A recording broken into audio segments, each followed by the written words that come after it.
going to keep Andy Canedo with us and talk about some of these teams and some of those rivals in your league, Andy, as we approach those important games.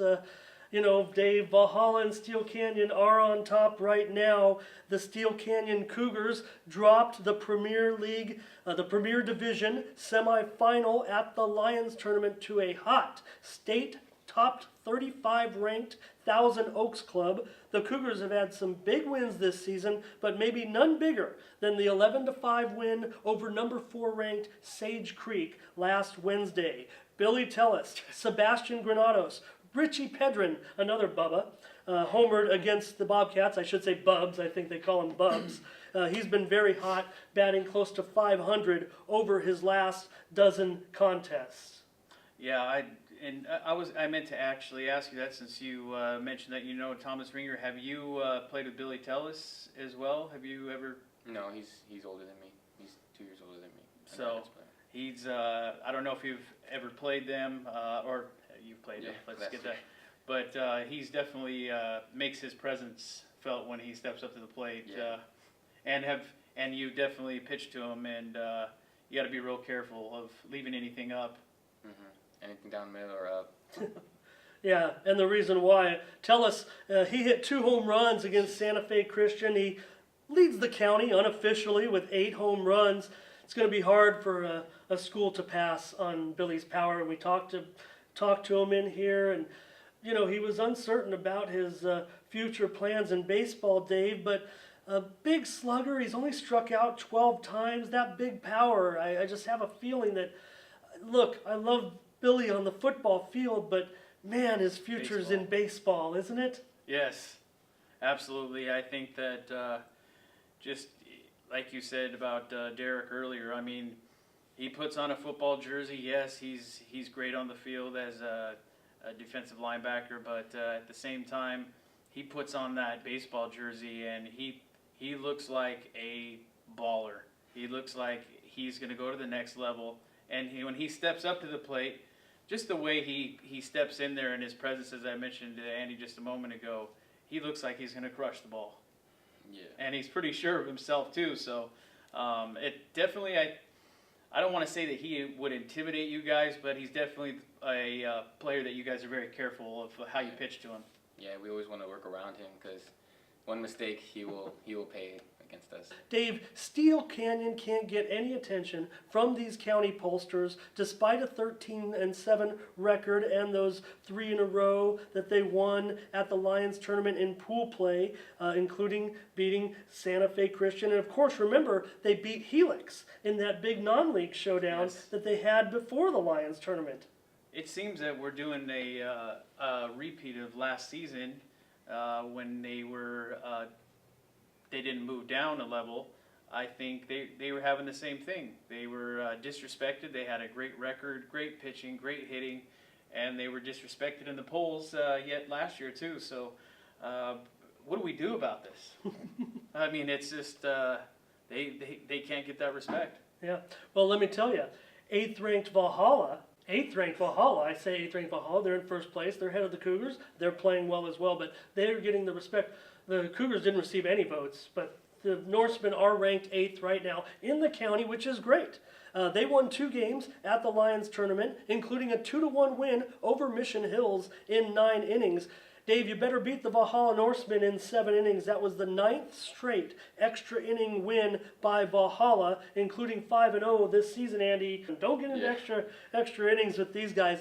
Dave Riley O'Sullivan, he continues to be Mr. No Decision. He's had a hard time getting run support. He went 6 innings in that game against Mission Hills, but Andy Boyd got the win going 3 innings. Valhalla also beat the Knight Hawks. The Knight High School Hawks, 10-6. Anthony Young, let's mention him. He improved to 4-0 on the season with the win. Valhalla, despite what we talked about with Andy, I just want to mention Valhalla and Steel Canyon could be headed to a season-ending 2-game series in 3 weeks that will decide this league title. Absolutely, and as before mentioned at the beginning of the show, very little margin for error. I mean, got we got to grab at least 3 wins or we're out. Yeah, and for the Norsemen and the Cougars, one loss is going to be detrimental. One loss to any of these teams, because then they're going to have to make it up in that last series of the season, most likely, which would require a sweep, probably by either of those 2 teams that lose to the other teams in the games leading up. And that brings the biggest question is what's Coach News, what's his outlook on that? How he spoke to you guys about it. I'm sure he has a plan without giving away the actual secret of the approach. What is he talking to you guys about? He's talking to us about, like, not every game you're going to be up there swinging the bat and, like, swinging for the fences.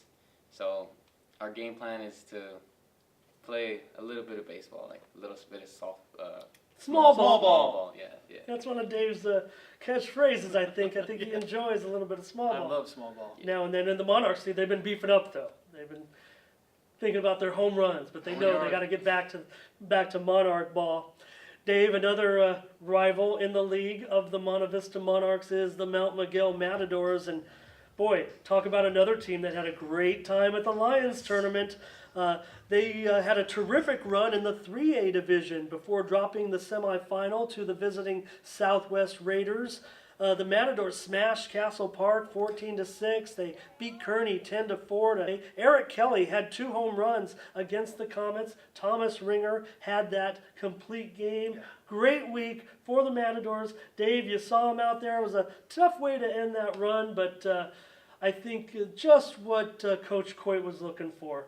Well, as Coach Coit had mentioned too, they did lose that game, but he was impressed with their candor and how they took that game. They played 100%. They played well.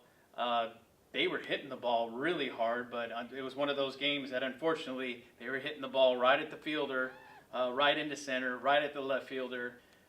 Coach Coit was impressed because this team really came out there and they beat them, but they beat them without the Matadors making mistakes and giving away the ball game.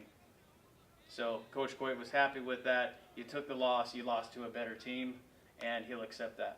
Andy, what about the Mount Miguel Matadors? You're familiar with them. Yeah, they're a really good team. Every time we play them, it's always a fun rival. You don't, in baseball, you never know what can happen, so it's always a great time playing against them. Dave, I'm going to ask Andy about one more team. Can you imagine how this Valley League is running this year with the 7 teams? And that's why I think it's interesting, because several teams still have a shot. And let's not forget maybe the biggest surprise right now in the Grossmont Valley League, the West Hills Wolfpack.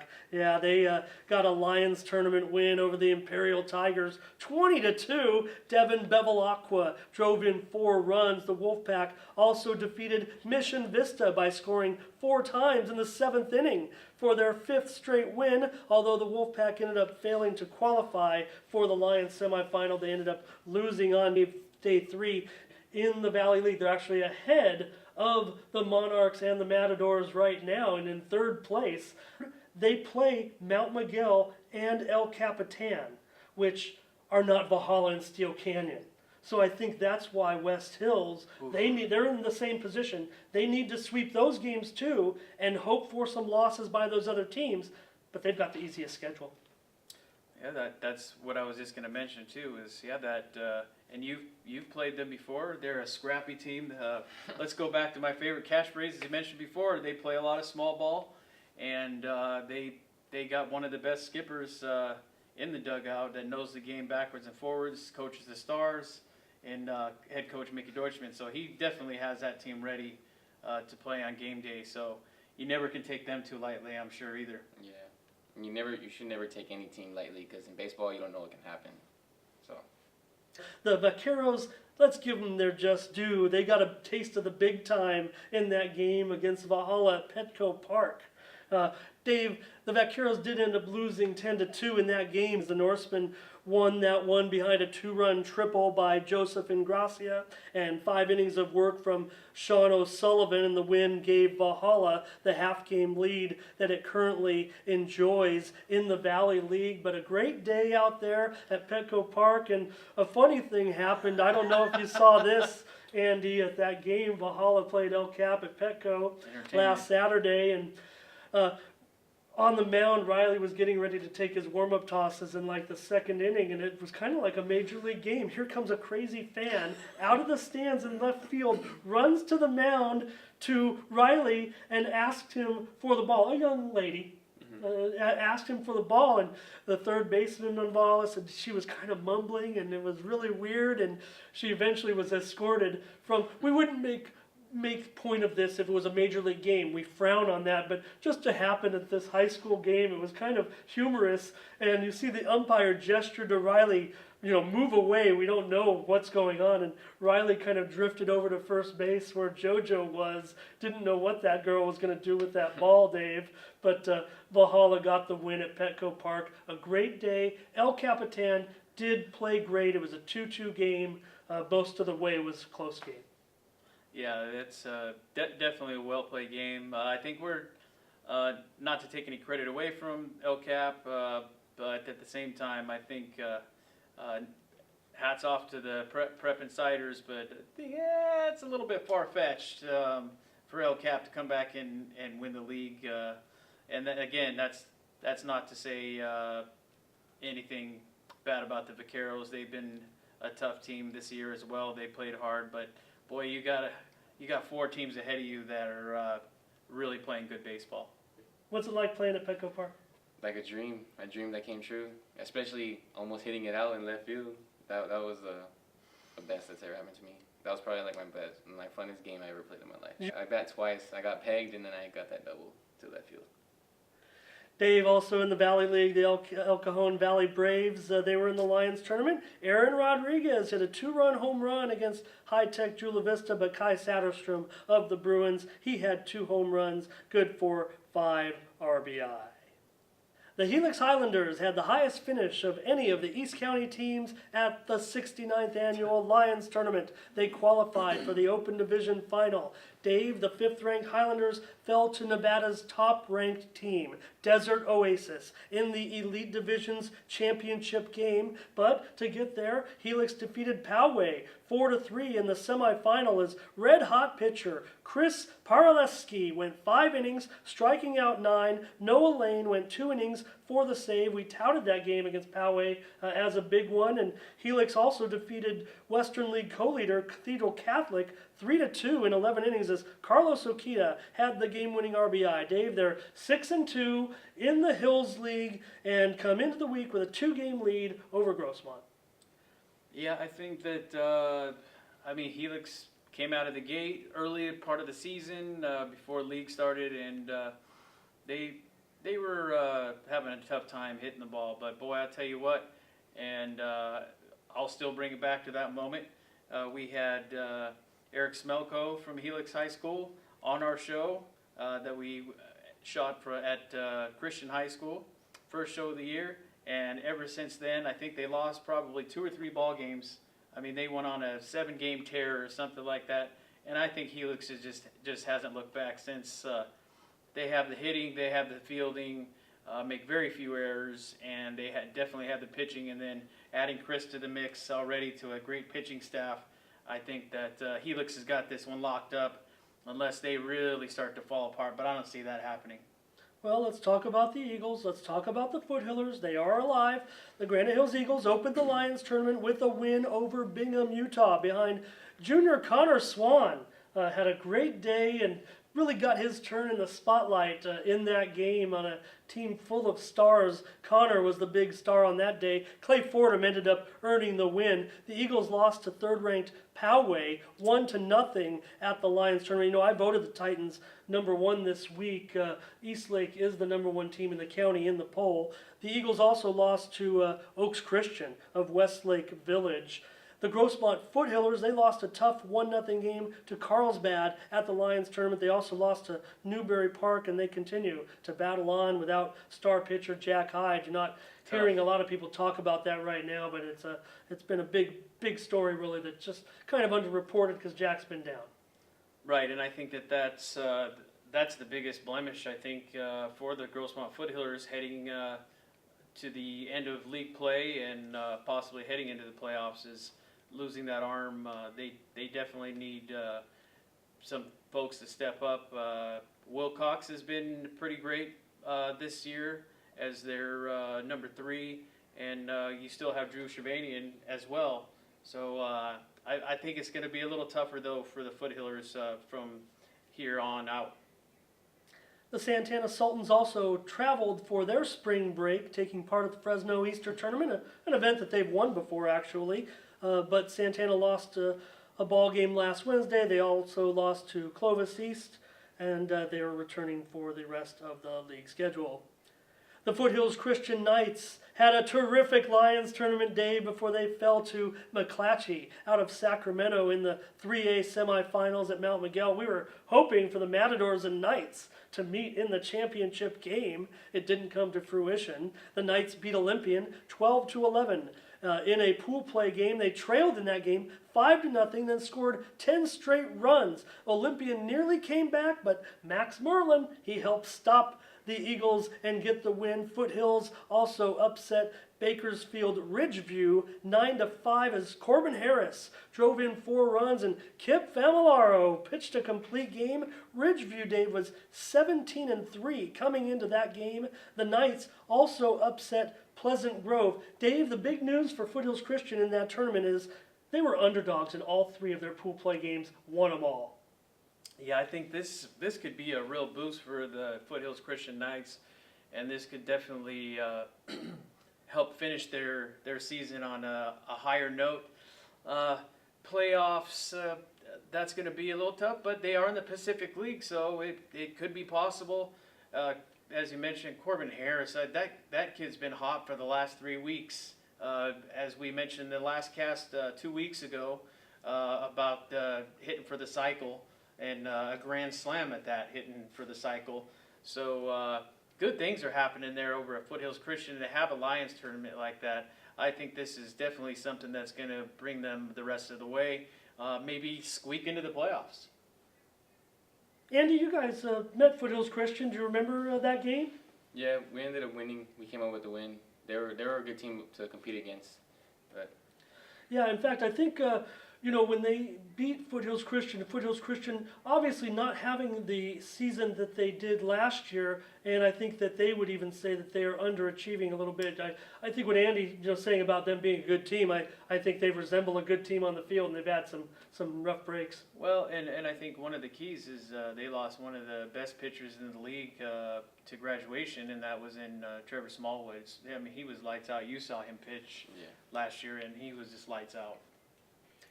On Tuesday, our friend, Mountain Empire senior Trevor Elliott, he passed 400 career strikeouts. He struck out 7 from the Ocean View Academy team. Dave, on Tuesday, the Red Hawks won 15-1.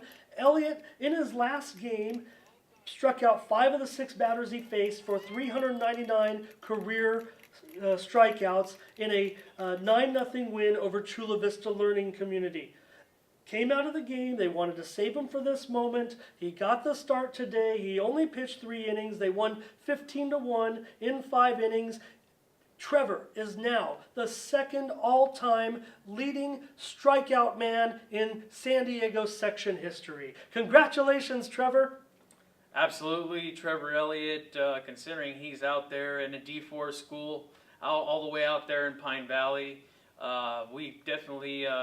We need to get this kid recognized, and we need to get as many scouts out there as possible because this kid is the real deal, and I think he deserves all the support of the baseball community. And congratulations, sir! You're having a phenomenal season once again.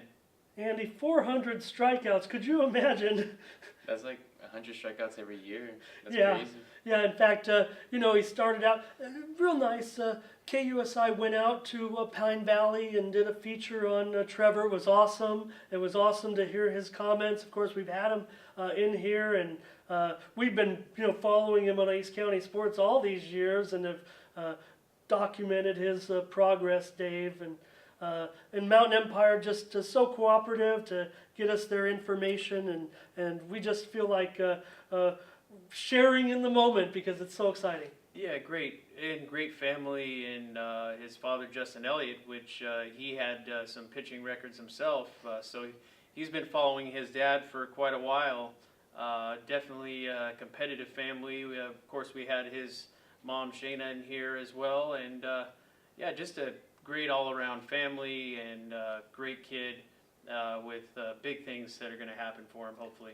And we'll mention it was a 15-1 win, an important win for Mountain Empire that's trying to stay alive in that league race. The Christian Patriots, they didn't participate in the Lions tournament. They found a way to make their own headlines and memories on a trip to the Magic Kingdom. Yeah, you didn't have to play the Lions tournament, Andy. You could have went to Disney World with the Patriots.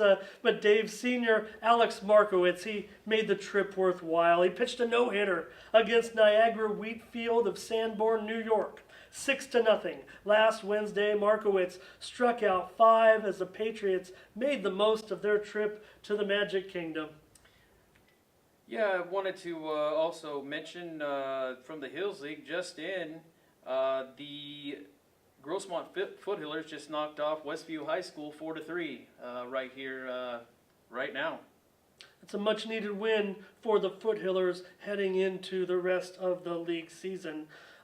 Dave, finally, I just wanted to mention Hoppy Hopgood and his move from Lakeside to Santee. We always said, oh, they're out on Old Highway 80 over on Bond Avenue, but now they've moved over to Santee, to a new location. And Hoppy was setting up nets yesterday. He had 19 reservations for instruction on his first day. He had to postpone it for a week, but I know he's probably real excited about his new facilities over there on Magnolia.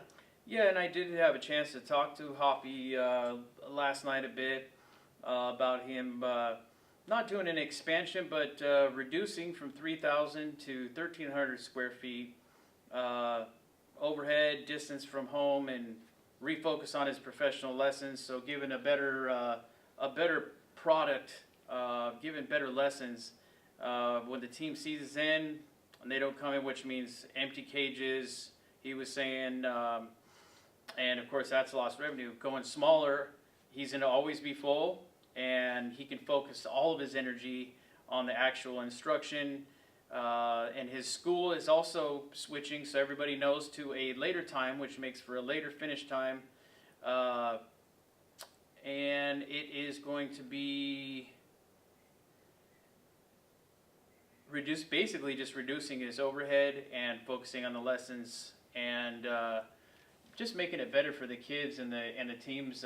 You might even want to check it out. I don't know if you've heard of the H12 Academy, but you might want to check in. Hoppy's always willing to give a good rate, also to get you guys in there. And he's got his world-renowned hit tracks technology that is his staple, and you would definitely enjoy that. It basically is tracking when you're hitting. It's tracking it on a nice big screen, and it's tracking how hard you hit it and how hard it was thrown. So something you might want to look into, even if for one time. And that's for everybody out there. You definitely want to head out to Hoppy Hopgood's new location, the H12 Sports Academy. All right, Dave, good job. And Andy Canedo, the Monte Vista Monarchs, thank you. Great job covering all these teams with us. For Dave Dickens, Andy Canedo, I'm Ramon Scott. Thank you for joining us.